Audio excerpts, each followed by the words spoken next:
I used to think parasites were just biology. Microscopic moochers, unseen invaders, creatures that feed without offering anything back. But during class one night, the spirit whispered, what if the parasite isn't just in your body, but in your beliefs? What if a parasite is a thought that you fed for too long? A guest you invited in during trauma that never left the table. Let's look at the word. Parasite comes from the Greek word parasitos, para meaning beside, and sitos meaning food. Originally, it describes someone who sat beside the table, a guest, not hostile, not evil, just dependent. But over time, that guest became a shadow, a social leech, a distortion of relationship. That's the etymological truth, but the spiritual truth goes deeper. A parasite is a counterfeit covenant. It mimics intimacy, but it feeds on your substance.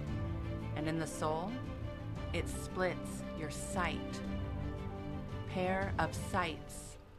Parasite. That's what trauma gives you.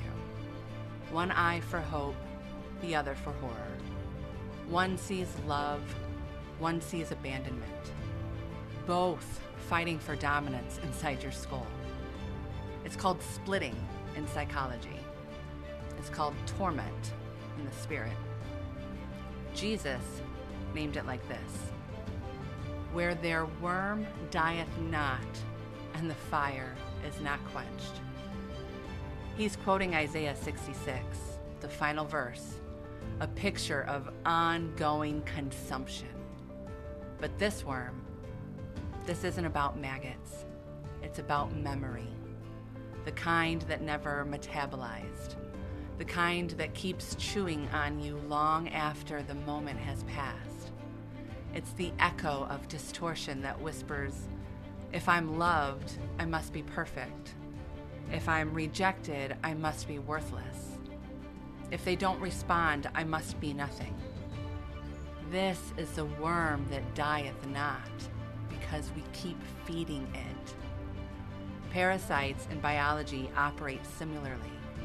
They hijack the nervous system, disrupt hormonal signaling, alter behavior for their own gain. Some even make the host act against its own survival. Sound familiar? Some of us have beliefs that do the same. They don't start as enemies. They started as adaptive, but now they are invasive. So what do we do with that? Do we burn it out? Do we cut it off? We look at another worm, a crimson one. And he tells a different story. Psalm 22:6, but I am a worm and no man. This is a messianic psalm, a preview of Christ's suffering. And the worm here isn't just a metaphor.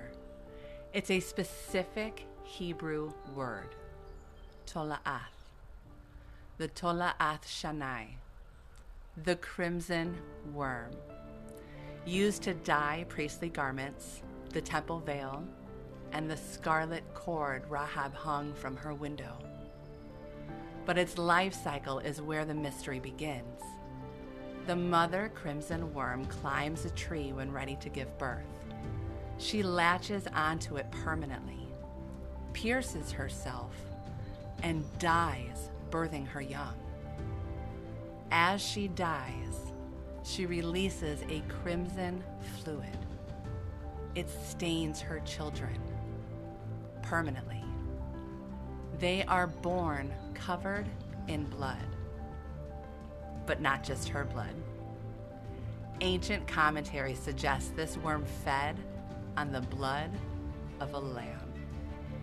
So when she dies, she bleeds with both sacrifice and substitution. So I ask you again, whose blood are you stained with? Not the blood of trauma, not the blood of shame, but the blood of the Lamb. The scarlet covenant, the crimson signature of your rebirth. There are two worms in this teaching. One feeds on distortion. The other bleeds with redemption. One is fueled by trauma. The other by covenant. One keeps the fire burning and the other extinguishes it by love. So the question isn't just, do I have parasites? It's whose blood nourishes me? Whose covenant claims me? This is biology, and it's also prophecy. It's a nervous system lesson, and it's also a priesthood initiation. You are not the host of distortion. You are the child of crimson birth, marked not by shame, but by sacred dye. So now I say, the worm that dieth not, I've met it, but I've also met the worm who died once and for all. And that worm, he climbed a tree, he pierced himself, filled with the blood of the Lamb, and he birthed me covered in red. You are never just a host. You are a holy vessel, marked in scarlet, covered in covenant. And you will never be consumed.